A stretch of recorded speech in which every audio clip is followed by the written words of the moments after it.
कैसे बनी तुम्हारे बिना चटनी कैसे बनी। हाँ चिचा, कैसी लगी फिर पिक्चर? एक नंबर धमाल है भाव। सब एक नंबर होगा चिचा पिक्चर में? नहीं, सब टोटली एक नंबर है। कसम खा जाओ 25 रुपए वाले क्वार्टर की और कितनी बार देखोगे चचा? और 3 बार 4 बार तो देखना चाहूंगा। तो फिर सच सच बता दो, एक क्वार्टर और मिलेगा, कितने स्टार दोगे? 5 को 5।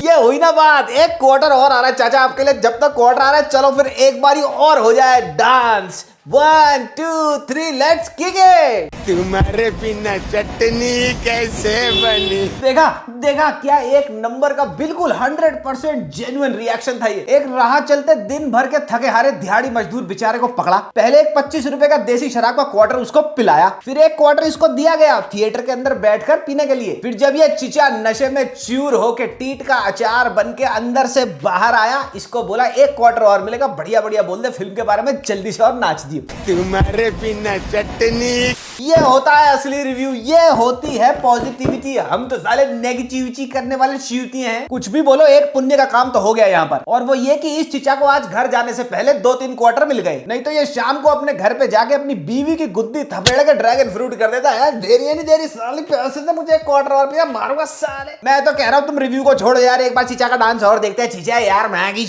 यार दुनिया की, तुम एक बार और नाच के दिखाओ। तुम्हारे बिना चटनी। When he comes back saying हम फिर से एक धमाल बना रहे हैं, what are the questions you ask him? What is We your... don't ask any questions. हाँ, क्यों ही पूछना है कोई सवाल यार? क्यों बना रहे हो ये कहानी? इस कहानी का मतलब क्या बनता है? मेरा जो किरदार है उसका क्या मतलब बनता है? मेरा किरदार जो बोलेगा फिल्म के अंदर उसका क्या मतलब बनता है? ये कॉमेडी किसने लिखी है? स्क्रिप्ट राइटर कौन है? ये बेफजूल के सवाल कौन पूछता है यार? बढ़िया मनी लॉन्ड्रिंग स्कीम चल रही है, एक कटेगा सब में बटेगा। फिल्म के बारे में कायदे से ढंग के सवाल पूछ के उड़ता तीर अपने नितंब बोन में क्यों लेना है? हम लोग डिजाइन ही किए हैं पूरी फिल्म फैमिलीज के लिए, सब आके बच्चे लोग फैमिली सब साथ में देखें। अच्छा, इंदर कुमार दिमाग से बीमार, बोले झूठ बार बार, अब तो हार मान जाए यार। अबे पुरानी हवेली की चटकी हुई खिड़की, मैं बताता हूँ ये फिल्म कितनी फैमिली फ्रेंडली है। फिल्म के स्टार्टिंग शॉट में इन्होंने एक एनिमेटेड रिक्रिएशन बनाई है सतीश कौशिक साहब की, और वो पता क्या कर रहे हैं उस एनिमेशन में? वो खुद बने बैठे हैं एक बाबा और उनके सामने बैठे हुए कुछ बच्चे। वो कहते हैं कि बच्चों तुम तो अपनी छोटी छोटी लेके बैठ गए, और फिर कहते हैं मैं हूं बाबा बच्चों के सामने, पता नहीं कौन सा बाबा, लेकिन इशारा पता क्या करते हैं?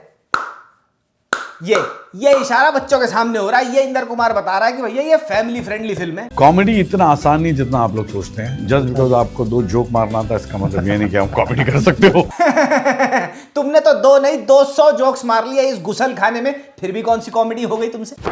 Emotional damage. तो आपकी कॉमेडी बदल रही है? किसी को ऑफेंड ना हो ध्यान भी रखना पड़ता है। लाहौल विला कुव्वत, इतना झूठ, अल्लाह ताला का कहर बरपे तुझ पे, चौराहे पे हुए नींबू मिर्च वाले टोटके। किसी को ऑफेंड नहीं किया तुमने फिल्म में लिटरली रितेश देशमुख के ऑपोजिट जो लड़की है उसको जानबूझ के एक मोटी लड़की का कैरेक्टर बनाया है, और थ्रू आउट द फिल्म उसके मोटापे के एक्सपेंस पे जोक क्रैक किए गए हैं। पूरी फिल्म में जोक्स के नाम पे सिर्फ और सिर्फ उस मोटी लड़की को फैट शेम करा गया है। जो स्केल में बना था ना ये, और जितने साइंटिफिकली ये पूरा बना था ना सेट, इट वाज अमेजिंग।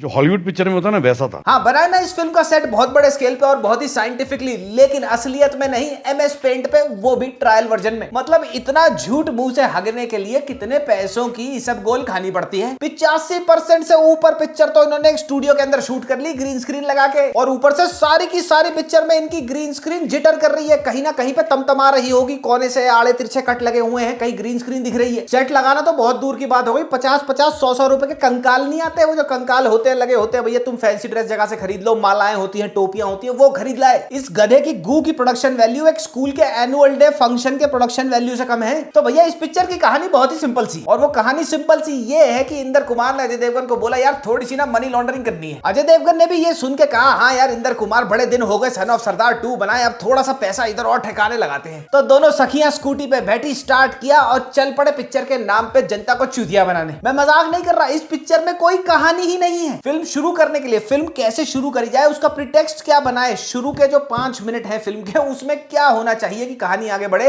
इनमें से झांट किसी को आइडिया नहीं था। तो पता इन्होंने क्या किया, इन्होंने एक गंडमरी सी एनिमेशन बना दी जहां पे लेट सतीश कौशिक साहब को उन्होंने बिठा दिया एक साधु बाबा बना के, और जैकी श्रॉफ को जबरदस्ती बना दिया। इन दोनों से कहानी नरेट करवा दी कि कहीं पे एक बेंच कहां खजाना छुपा हुआ। आखिर मुझे मिल ही गया इसके बाद कट लगता है और हमें पता लगता है कि हमारा सुत्ती बाबू इंडियन हेनरी कैविल यानी कि रवि किशन पायरेट बना डोल रहा है और रवि किशन और उसके पायरेट के क्रू को कपड़े दे दिया और जहाज दे दिया 1820 के और ये कच्ची छाप पायरेट ऑफ द कैरेबियन निकले हुए हैं क्या करने इस धूम चूतर से खजाने को ढूंढने। अच्छा अब पायरेट्स क्या करते हैं वो लगड़ाते हैं है ना। तो इंदर कुमार ने रवि किशन को कहा जब तेरा मन करे ना बेटा तब लगड़ा दियो। Ravi Kishan as a pirate आधी से ज्यादा फिल्म में जब उसका मन करता है ढूई मटकाता मटकाता सीधा चलने लग जाता है, जब मन करता है अरे इंदर कुमार ने बोला था देखो तो लगड़ाना है तो वो लगड़ाने लग जाता है। मेरी एक टांग नकली है, मैं हॉकी का बहुत बड़ा खिलाड़ी था। एक दिन उदय भाई को मेरी किसी बात पर गुस्सा आ गया तो भैया इस दलदल में आगे उतरने से पहले इस हफ्ते मैं बैठा with the one and only Kunal Khemu and we had a blast. 2-2.5 घंटे हमारी बात हुई, उसका छोटा सा ट्रेलर देखो और बताओ मुझे कैसा लगा तुम्हारे को। ऑनेस्टली सेइंग पॉडकास्ट पे जाके पूरा पॉडकास्ट चेकआउट करो, लाइव है, ट्रेलर देखो। अबे तू करेगा, तेरी औकात है, चल उधर। इससे बड़ा मोटिवेशन ही नहीं है लाइफ में। प्रियन सर खुद बहुत फनी है और वो एडिटर है, तो वो सेट पे मैं बहुत सीखा हूँ। वो टाइम पे शुरू करके टाइम पे खत्म करते थे। ऐसे पहले पिक्चरों में होता था सर ये तो इंग्लिश पिक्चर का सीन है, अबे सबने थोड़ी देखी है, डाल दे।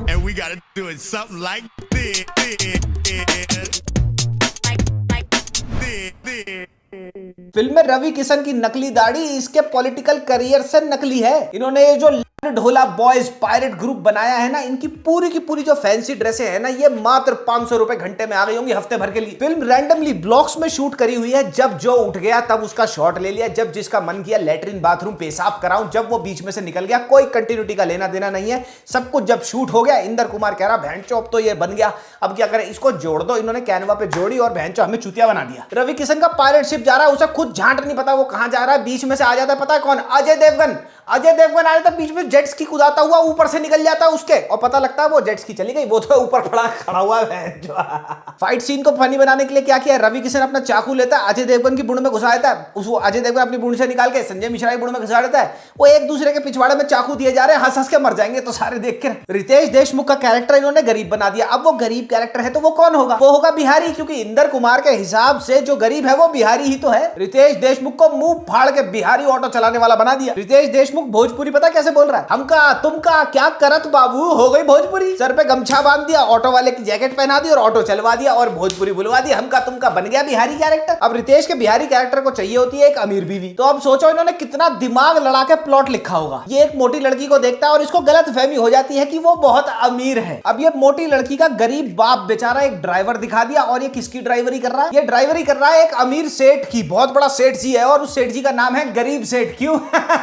क्योंकि ये तो फनी है ना।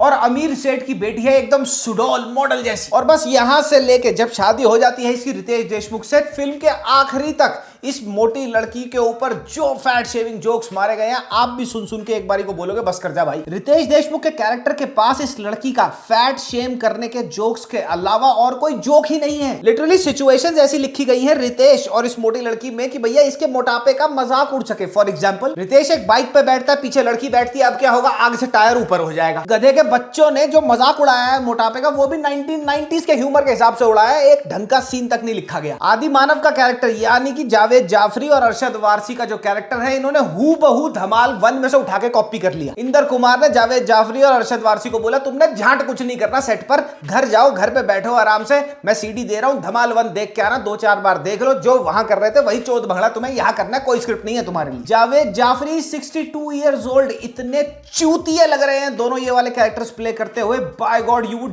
Die of cringe. धमाल 1 में इन दोनों का कैरेक्टर जितना ऑर्गेनिक और फनी था, उतना ही ज्यादा इरिटेटिंग, अननोइंग और क्रिंज यहां पर। इनके कैरेक्टर्स को नए जोक्स तक नहीं दिए गए। इन दोनों के मैक्सिमम 90% जोक्स धमाल 1 से उठाए हैं, थोड़े बहुत ट्वीक्स कर दिए यहां वहां से, और वही जोक्स इनसे बुलवा दिए फिर से। एक मगरमच्छ वाला शॉट आता है, दोनों एक मगरमच्छ से लड़ रहे होते हैं, अरशद वारसी कहता है जावेद जाफरी को आंख में उंगली मार, आंख में उंगली मार, उसके अबे बहनचोद उसकी आंख में उंगली मारने से क्या होगा। अब इंदर कुमार ने ये सारे के सारे कैरेक्टर बना दिए, रवि किशन का कैरेक्टर हो गया, आदि मानव दोनों का कैरेक्टर बना दिया, अजय देवगन और साथ ही संजय मिश्रा साहब का कैरेक्टर बना दिया। अब इन कैरेक्टर्स के साथ ये कहानी को जोड़े कैसे वो सुनो। फिल्म के शुरू में बताया जाता है वो कहीं बेंचों पहाड़ों में कहीं किसी ने वो खजाना दफना दिया, उसको ढूंढना है, तो ये सारे के सारे धूम चूतड़ निकल पड़ते हैं उस खजाने को ढूंढने।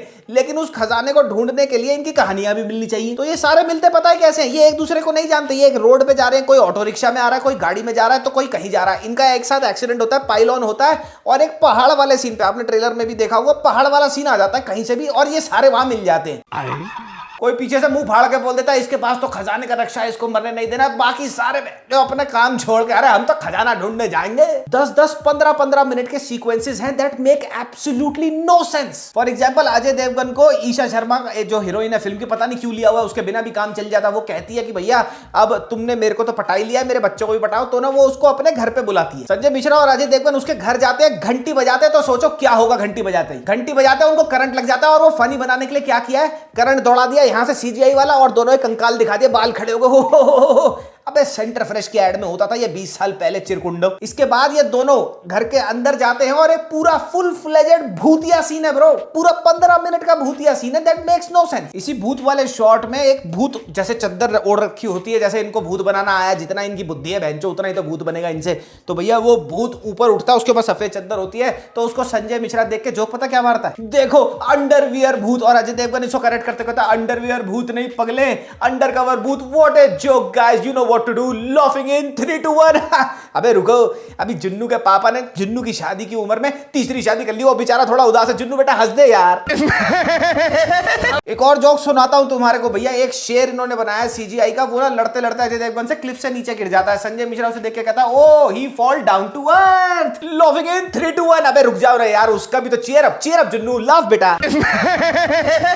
हसदे चेहरिਆਂ ਦਾ मतलब ਇਹ ਨਹੀਂ ਹੁੰਦਾ ਕਿ ਉਹਨਾਂ ਨੂੰ ਕੋਈ तकलीफ नहीं होती। बादल गरजते हैं तो रितेश देशमुख अपने बिहारी एक्सेंट में जोक मारता है कि अपनी बीवी को, क्योंकि वो मोटी है, अगर वो पा देगी तो गरजने की आवाज आएगी। कितना फनी जोक है ना, लॉफिंग इन 3, 2, 1 गाइस। अबे रुक जाओ यार, कल हम हंस लेंगे, बाद में हंस लेंगे यार, प्लीज यार Junnu, this too shall pass, laughing in 3, 2, 1। Ajay Devgan की फिल्म थी फूल और कांटे। इसका जोक पता है कैसे डाला है फिल्म? एक बोट का सीन आता है, माय गॉड मैं क्या समझाऊं। एक बोट का सीन आता है भैया, वो रैंडमली बोट में है, उड़ के जाता है, किसी पोल से टकराता है, बोट के अंदर ही नीचे गिरता है। संजय मिश्रा कहता है जब वो ऊपर होता है अजय देवगन, अरे फूल, वो नीचे गिरता है रैंडमली चलती हुई बोट में। अभी तक वहां पे कोई कैक्टस का प्लांट नहीं था, लेकिन वो एज फर्स्ट लैंड करता है कैक्टस के पेड़ पे, उस पे पौधे पे। संजय मिश्रा पीछे कहता है अरे फूल कांटे, जोक हो गया। राइमिंग तो सुनो, बाय बाय अब खाओ फिश फ्राई, लॉफिंग इन 3, 2, 1। तू रुक जा जुन्नू, अब हम हंस लेते हैं। जावेद जाफरी एक शॉट में अरशद वारसी को कहता है, अरशद वारसी का नाम आदि होता है, आदि भाभी, वो कहता है आदि भाभी, पूरी भाभी कहाँ है? कोई सेंस है इस बात की? हमें बहुत लग रही थी उस टाइम। एक तूफान में बोट वाला सीन है, वो तो मैं कहां से शुरू करूं, मुझे समझ ही नहीं आता। बोट भाग रही है एक तूफान के अंदर समंदर पे, और पीछे रस्सी बोट पे बंधी हुई है। अजय देवगन उसको पकड़ के उसके पीछे भाग रहा है। अबे वो लटका हुआ है पानी में, फोन आता है, फोन बजता है, हाँ ये लो बच्चों अपनी माँ से बात कर लो, फोन फेंक के उन्हें दे देता है। रस्सी टूट जाती है, पानी में गिर जाता है। सबको लगता है जो बोट में होता है ये तो मर गया, वो पता है वापस कैसे आता है। इन्होंने लिटरली शॉट बनाया, अजय देवगन का मुंह दिखाते हैं कि भैया सबको लगता है वो डूब गया, वो मुंह दिखाते हैं बाहर आ रहा है पानी से, वो मुंह इन्होंने ऐसा पीएनजी काटी, उसकी यहां से पीएनजी एक फॉर्मेट होता है फोटो का, वो लगा दी उसके ऊपर, और वो पानी के ऊपर ऐसे ऐसे करके तैरा दी until the point वो ऐसे बाहर आने लगता है। और जैसे ही वो बाहर आता है, यू वुड सी वो डॉल्फिन्स की सवारी कर रहा है। They wanted to give a call back to ये अजय देवगन का जो ये है कि भैया जो दोनों बाइकों पर चल के वो खड़ता है, जो भी चौथ बंगला वो स्टंट का जो उसका आइकॉनिक हो चुका है, वो ये डॉल्फिन्स पे कर रहा है। एक और जोक सुनाता हूं। इमरान हाशमी किसिस लेता है ना, तो एक सांप को गले से पकड़ लेता है रितेश देशमुख, और वो सांप ऐसे करता है, हिसाता है, तो ये करता है रितेश देशमुख, कहता है अरे ई तो बिहारी है ना, बिहारी एक्सेंट है, ई तो सांपों का चुम्माशमी है, इमरान हाशमी चुम्माशमी। लॉफिंग नहीं बीटिंग होगा बेटा। क्लाइमैक्स में एक सीन है जहां रितेश देशमुख को एक क्लिफ से दूसरी क्लिफ पे जंप मारना होता है, और वो मोटी लड़की को उठाते हुए पीछे इन्होंने हनुमान चालीसा लगा दिया। मतलब उस लड़की की इस हद तक बेइज्जती कर दी कि तू इतनी भारी है, तेरे को उठाने के लिए हनुमान जी को याद करना पड़ेगा। अच्छा, रितेश देशमुख जब अब इस लड़की को उठा के एक क्लिफ से दूसरी क्लिफ कूदता है ना, इससे पहले उसकी एक रेकनिंग होती है कि यार अब मेरे को रियलाइज हो गया है कि तू मोटी है तो क्या हो गया, मैं तेरे को एक्सेप्ट करता हूं। लेकिन यहाँ पे जो डायलॉग लिखा है वो सुनो क्या है। रितेश देशमुख कहता है सीता माता के लिए राम भगवान ने समंदर पार किया था, तू तो मोटी है, तेरे को उठा के मुझे सिर्फ कूदना ही है। अबे चार चौखट चूतियों, ये समझाओ मुझे कि सीता माँ के हरण का क्या लेना देना है इसके बॉडी वेट से और इस पूरे के पूरे सीक्वेंस से। क्या डायलॉग है ये। मैं ना तुम्हारे को ये फेलोपियन ट्यूब पिक्चर की कहानी ना छोटे में समझा देता हूं, और साथ ही आज मैं तुम्हारे को दिखाऊंगा अपनी बेटी के पास जो है, मेरी बेटी के पास ये वाले एग्स हैं, इस एग्स के अंदर शेप निकलती है, ठीक है, बहुत इंटेलिजेंट एग है ये, ठीक है ना, मैच करने पड़ते शेप। और साथ ही सबसे इंपॉर्टेंट चीज जो मेरी बेटी के पास है वो है डॉक्टर्स किट। ये पिक्चर देखने के बाद तुम्हारे को ये डॉक्टर किट की जरूरत पड़ेगी भैया। ये इन्होंने पिक्चर बना तो दी, ठीक है, आगे बढ़ती है पिक्चर, पता नहीं कहाँ होता है, ये चारों मिल जाते हैं, चले जाएंगे कहीं, कभी दिन हो जा रही है, कभी रात हो जाती है, बहन कभी कुछ हो जाता है। भैया ये है इसमें स्कैल्पल्स को रखा जाता है, सारा का सारा इसमें होता है, ठीक है। उसके बाद इस अंडे को तोड़ो तो यहाँ से हेक्सागोन निकलता है, कभी इसमें से वो निकलता है पर्पल कलर का ही। तो वो कहता है कि भैया कभी लाइटिंग का कुछ है ही नहीं, जब मन किया बत्ती लगा दी, जब मुझे बत्ती बुझा दी। डे में नाइट, नाइट में डे हो रहा है पिक्चर में, तो कोई कंटिन्यूटी नहीं है। अभी किसी ने एक शॉट में ये जैकेट पहनी है, 5 सेकंड के बाद किसी और की जैकेट बदल गई, तो भैया वो आगे उगे जाते हैं कहीं पता नहीं कहाँ। अच्छा, हर जगह पे इन्होंने हर टेरेन पे शूटिंग करी है। पहाड़ पहुंच जाते, कभी बीच पे पहुंच जाते, कभी बेंच बर्फ में पहुंच जाते हैं, पता नहीं कहाँ पहुंचे मुंह फाड़ के। तो भैया आगे जाते हैं वो, चाहे उसके बाद ये है, पता नहीं कोई स्पून है इसमें, मुझे नहीं पता। ये है बेटा इंजेक्शन, ये इसमें ना फिनाइल भर के लगाओ इंद्र कुमार के चूतड़ों पर कि क्या बनाया तैने, ये क्या बनाया ये, ठीक है। उसके बाद आगे जाते हैं तो ये देखो, इससे होती है मेजरमेंट, इससे मेजरमेंट ली जाए। तुम्हें क्या पता, कॉमर्स के स्टूडेंट हो गए ना, आर्ट्स के हो जाए से ज़्यादा यार, ठीक है। तो आगे जाके आगे बढ़ती है कहानी, ये बन जाता है, ये इसमें अलग अलग शेप मैच करती है, ठीक है, ये शेप मैच करती है। और फिर इसके अंदर से ये भी निकलता है, ये इसमें ये थर्मोमीटर है शायद, हाँ थर्मोमीटर है ये, थर्मोमीटर। अबे वो इमिग्रेंट ही क्या जिसके बच्चों को बचपन से ना सिखाया जाए तुम्हें बड़े होकर डॉक्टर बनना है। तो भैया फिर तो आगे क्या होता है कि अबे आगे क्या होगा आगे क्या होगा, तुम्हें क्या करना है कहानी देख, तुम्हें जाना है पिक्चर देखने, कुत्ता ना जा रहा है इसको देखने। आधी पिक्चर की कहानी और सीन्स खुद की पिक्चरों से चोरी कर लिया, जो बचे हुए थे हॉलीवुड की 2-3 पिक्चरों से धाप लिए, वो मैं तुम्हारे को बताता हूँ। फिल्म में एक शॉट है जहां पे कबीले वालों से, एक ट्राइब से लड़ता है रितेश देशमुख, और इस शॉट में आप देखेंगे कि इस ट्राइब का एक बोना, बड़ा खूंखार सा इन्होंने एक बोना बनाया है, वो लड़ता है रितेश देशमुख से। और ये shot, I am not even kidding with you, हूबहू frame to frame, second to second, minute to minute copied है जिम कैरी की आइकॉनिक फिल्म एस वेंचुरा से। मैं इनकी फिल्म से तो वो शॉट नहीं दिखा सकता क्योंकि लीचर कॉपीराइट स्ट्राइक मार देंगे, लेकिन एस वेंचुरा का ये वाला शॉट देखो,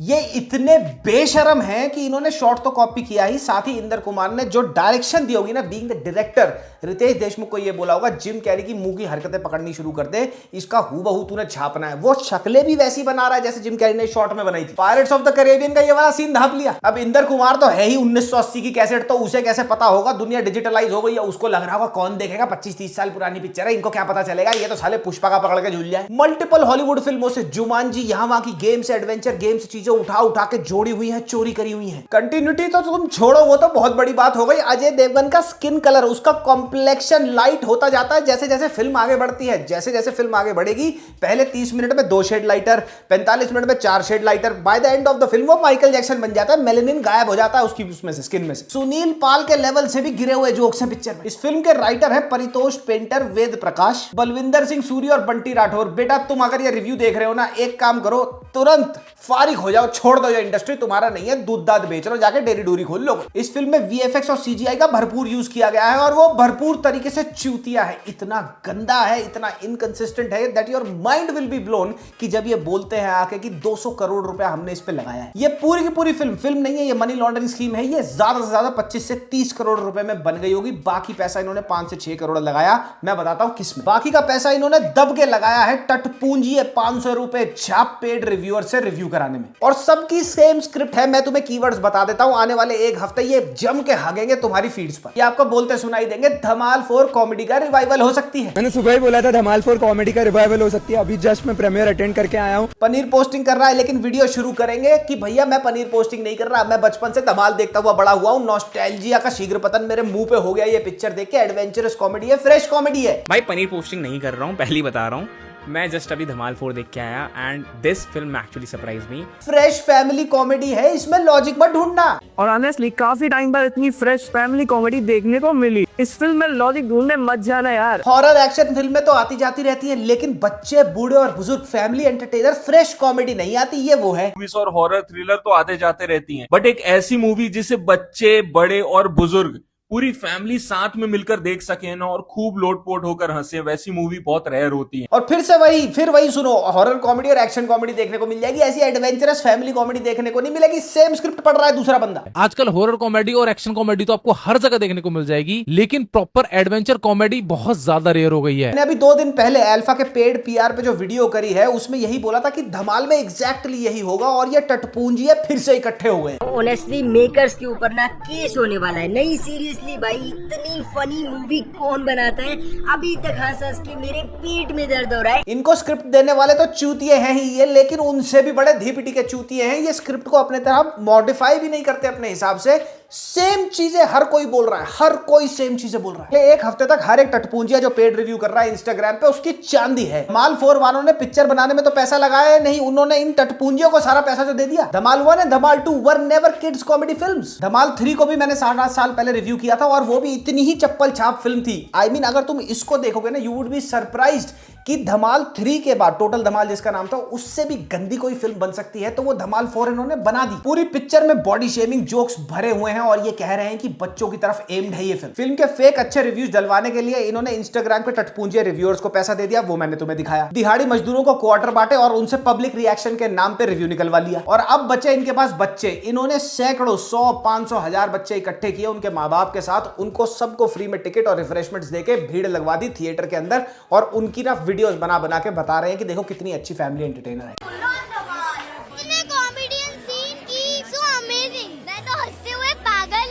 इतनी कॉमेडी मूवी मैंने कभी नहीं देखी। एक अच्छी फिल्म नहीं बनाई जाती इनसे। इतने बेहतरीन राइटर्स हैं पूरी की पूरी इंडस्ट्री में, एक अच्छा राइटर नहीं इनसे पुल किया जाता।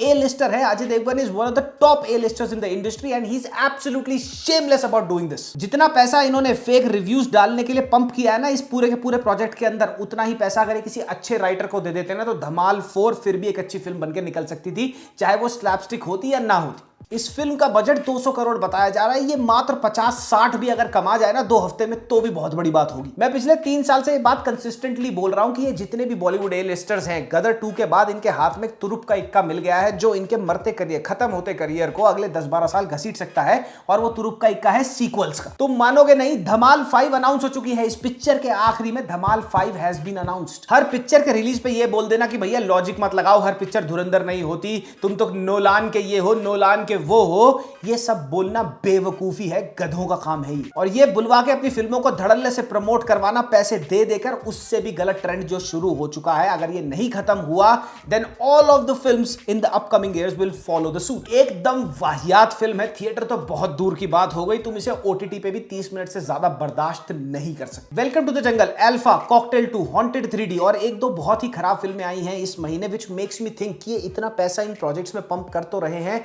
विदाउट एनी प्रॉफिट्स, कोई देखता नहीं है, इतनी ट्रोलिंग इनकी होती है, इतनी ये पेड मार्केटिंग कराते हैं, इसके पीछे माजरा क्या है? मैंने इसमें डीप डाइव किया और उसके ऊपर तुम्हारे को एक नया ओपिनियन ला के दूंगा which will blow your mind. तो भैया इस फिल्म से तो बहुत ही दूर रहना चाहिए। थिएटर पे लगे, ओटीटी पे है ये कूड़ा ही। कल मैं तुम्हारे को रिव्यू दूंगा इक्का का और प्रीतम और पेड्रो का। 2-2.5 घंटे बढ़िया बिताने हैं, अच्छी बातचीत सुननी है तो ऑनेस्टली सेइंग पॉडकास्ट पे कुणाल केमू के साथ मेरा पॉडकास्ट लाइव है, जाके चेकआउट करो, वहां पे जाके प्यार दिखाओ। लव लाइक, सब्सक्राइब और शेयर करना। तब तक के लिए हम मिलते हैं कल वाली वीडियो में। मामा मियां लजाने पप्पी, बाय बाय।